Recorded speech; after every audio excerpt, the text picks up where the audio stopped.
Hi, I'm Amissa, and welcome to my channel, Amissa Loves. Here's what is on my heart today.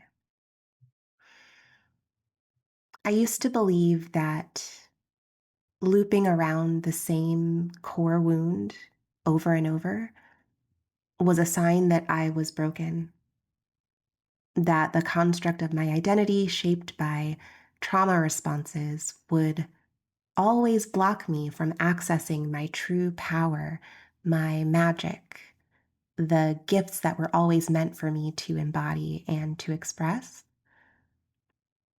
But I've come to understand that we are never actually blocked from our power. We're often just using our power in ways that block us from intimacy, from connection, from truth, from love, from liberation. It's not that we have to heal our wounds in order to become powerful. It's that through the process of healing, we learn to use our power in the direction of what we actually want for ourselves and for all beings. Our trauma responses are not evidence of the absence of our power. They are our power, just wielded in a way that blocks us from love. Our trauma responses redirect our gifts and make it so that our own power then becomes a barrier to accessing what it is that we really long for, because deep down, do we even feel safe to receive what we want? Do we even feel worthy of receiving it? Do we even believe that it's available to us? And for most of us, we don't. Love at that level, liberation at that level, it can feel dangerous when we haven't learned how to feel safe or worthy in receiving it, when we haven't learned how to trust it. And I know this because I've lived it over and over. I have used my power, my intuition, my sensitivity, my attunement. I've used these to submit to the will of others, to accommodate. I fawned, I froze, I performed. I wasn't cut off from my power when I was stuck in those loops. I was just using it to keep maintaining these trauma responses. And I used these responses originally as a child in situations in which I needed to. I fawned and I submitted in traumatic early childhood scenarios because those responses were my body's intelligence helping me to survive. But I also employed those responses much more often when I didn't need to, because they gained me the facsimile of connection, a shadow version of love that felt close enough to love to feel like comfort, but always just far away enough to keep me trapped in these loops. And that performance, it got rewarded in childhood. And so I kept performing. And the moments when I stopped performing, when I stepped outside of that role, it led to me being punished. And so I would fall back in line. And I would keep using my gifts to earn proximity to something that felt like love. And when a trauma response gets rewarded with the likeness of love, we start to believe that this approximation is the best we'll ever get, that it's all we're really worthy of receiving. And so we keep doing it. We keep settling for almost love. But the root of our pain, our core wound, it keeps coming up. It keeps returning to be felt. It keeps coming up in our relationships over time, and it returns by design, because healing doesn't happen all at once. You know that. Healing, it's titrated. I'm coming to understand that it's divinely orchestrated through relationships. We move through it in layers. And each layer of experience, each time a moment in a relationship brings up a feeling in our bodies that we believe that we must fight or flight our way out of, or freeze or fawn our way through. Each of these moments, they offer us an opportunity to pause and to ask ourselves, am I actually unsafe right now? Or am I feeling an old feeling that reminds me of when I was actually unsafe? This old feeling that's coming up in me, what is the information that this feeling is offering me if I am willing to meet it now in a way that I could not meet it back then? Do I need this trauma response right now in order to survive this moment, or will that response actually just cause more harm by blocking me from feeling what's asking to be felt, blocking me from arriving in closer proximity to the connection that I truly desire? That pause, that moment of discernment, that is everything. And in that pause, what I've encountered is the way that it feels to apply my power in service of the truth of how I feel. And I have learned that how I feel is power. Fawning is power. Freezing is power. There's power in stillness. There's power in attunement and sensitivity. I used to think that I wasn't powerful. Now I know that I am very fucking powerful. And my power is my intuition. My power is my ability to attune to others and to the environment. My power is how I feel. My power actually lies in my inability to not feel. And our society glorifies fight and flight responses as these visible, recognized modes of power. But those of us who freeze and fawn, we can reclaim these as forms of power too, because power is not only in force, it's also in feeling. Feeling deeply like this, it's a kind of power that capitalism deliberately obscures and denigrates, because this power can attune to truth. This power can hold nuance. It can alchemize pain into wisdom. And I misused this power for years. I used it instead to anticipate other people's needs and to try to mold myself into what I could feel that they wanted so that I could try to keep myself safer. I used this power to study and mimic the norms of my environment to try to fit in so I could perform my best attempt at belonging. You can call this people pleasing. I've called it that. And there's a lot of discourse online these days about recognizing the truth that people pleasing is manipulation. And I agree, it is. Because all trauma responses are manipulation. All trauma responses are survival strategies that are meant to help us to manipulate and control outcomes because of all the times when we couldn't control what happened to us and we got hurt. But now I know that I don't have to please and perform to be loved. Now I know that I can actually apply my power to my pain, to feeling my wound, to responding to what it's communicating to me, instead of trying to use my power to avoid the pain of not being safe, the pain of not belonging. I can use it to create deeper safety and belonging internally, and then to act from that place in ways that can foster mutual relational safety, not acquiescence to maintain false peace. Ways that foster true belonging, not assimilation to fit in at the expense of authenticity. Ways that foster true connection and not control. And of course, this doesn't happen for us overnight, but it does happen if we choose it. If we choose to restore these capacities within ourselves so that we can practice co-creating and then radiating them out to others, and this is a choice that requires courage.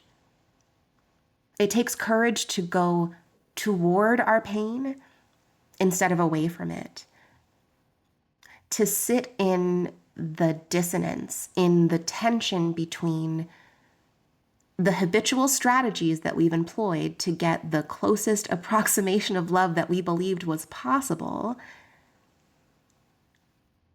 and the felt sense in our hearts of the love that we know is real. It takes courage to sit in that place, to allow that tension to be generative in a way that reminds us of our power.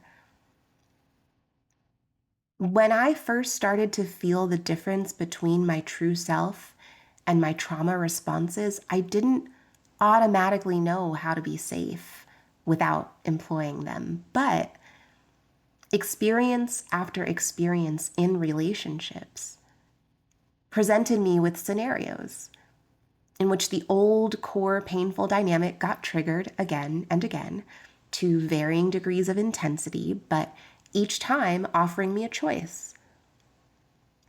Will I use my power to perform, or will I use it in service of restoring my truth?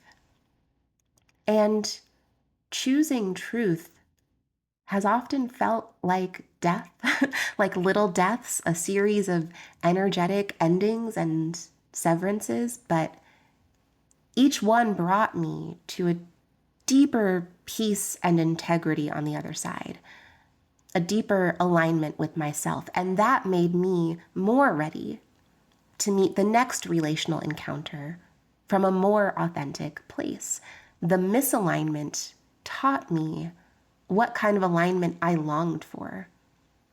And that contrast gave me clarity that I am now choosing to offer in service to the collective. So if you feel pain about the state of our current reality, it's because you are purposefully misaligned with a world that runs on control and manipulation, a world that necessitates that we live in a constant state of trauma response, that tells us to just settle into complacency and accept hierarchy, to coerce and be coerced into fitting in. That pain that you feel is a marker of the power that is ready in you to be used in the service of restoring love. It means that you can be, in the words of Dr. Martin Luther King Jr., you can be creatively maladjusted. You can apply your power because you're choosing to trust your maladjustment to capitalism, your maladjustment to genocide, your maladjustment to hierarchy. So if your trauma response is to fight, what are you using your power to fight for? Are you fighting for false safety, or are you fighting for real love? If your trauma response is to freeze, what are you using that power to cultivate? Are you cultivating a complacent stuckness or a contemplative stillness out of which your inner knowing can grow? If your trauma response, like mine, is to fawn, how are you applying your attunement to the emotion of others? Are you using it to cater to the whims of those who benefit from our exploitation, or are you using it to hold true compassion in ways that generate more loving actions in the world? We have used our trauma responses to survive this reality, and now we get to use the power embedded within them to love our way to a new, true reality. We can use our gifts to build the conditions that we actually want to live in, rather than recreating the same conditions in which we have to employ our trauma responses in order to survive. We're connected. Our individual wounds, They're not separate from, they in fact are manifestations of our collective wounding. And when we wield our power through our trauma responses, we harm ourselves and we harm others. But when we choose to use our power to feel our way to the truth, we heal. And enough of us are choosing this now. Enough of us are choosing to get to the root, to return to the radical.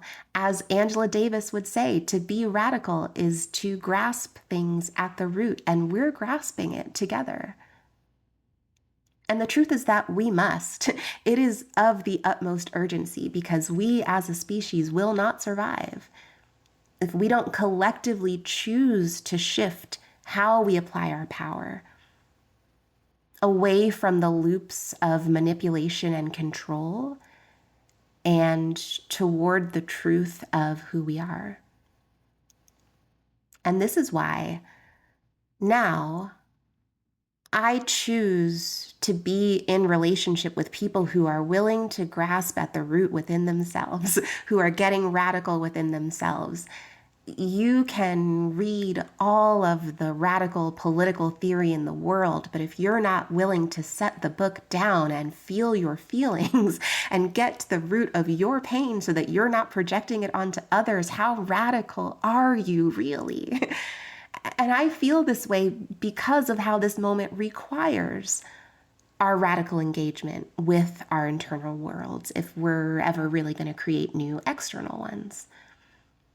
So my creative maladjustment requires that the people closest to me share this desire to make the effort, to apply their energy and their power in this way that moves them toward truth, toward integration, their commitment to a process that aligns with and supports my process of doing the same.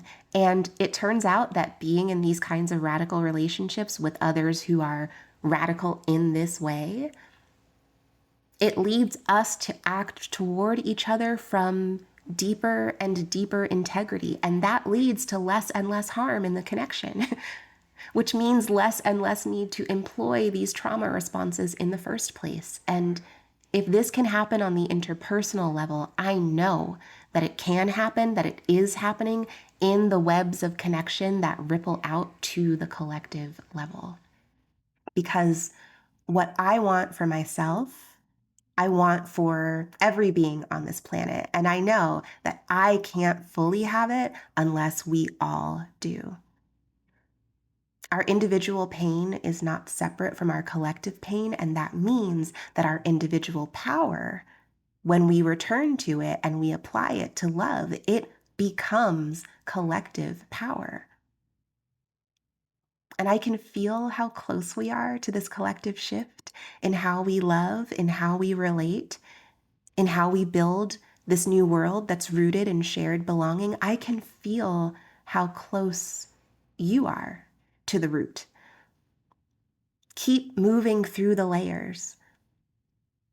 Even if they feel like little deaths, they are. But what's dying and being composted within you are the lies that told you that you would only be safe if you applied your magic in service of your trauma responses, in service of empire, in service of a reality that keeps you traumatized and traumatizing. And we're not meant to reach the core of our wound or of our power all at once, but we are meant to keep choosing the path that takes us deeper, layer by layer, choosing in each of those moments to apply our power to our pain rather than projecting it outward in manipulation. And as we do that, as we reclaim our power from our trauma responses and offer it in service of truth, of connection, of love, we remember who we are. We create the loving reality that we not only desire, but that we finally remember our inherent worthiness of. And that is how we liberate ourselves together. So let's get to the root. Let's apply our power toward the world that we want, and let's get free. I love you, and we'll talk soon.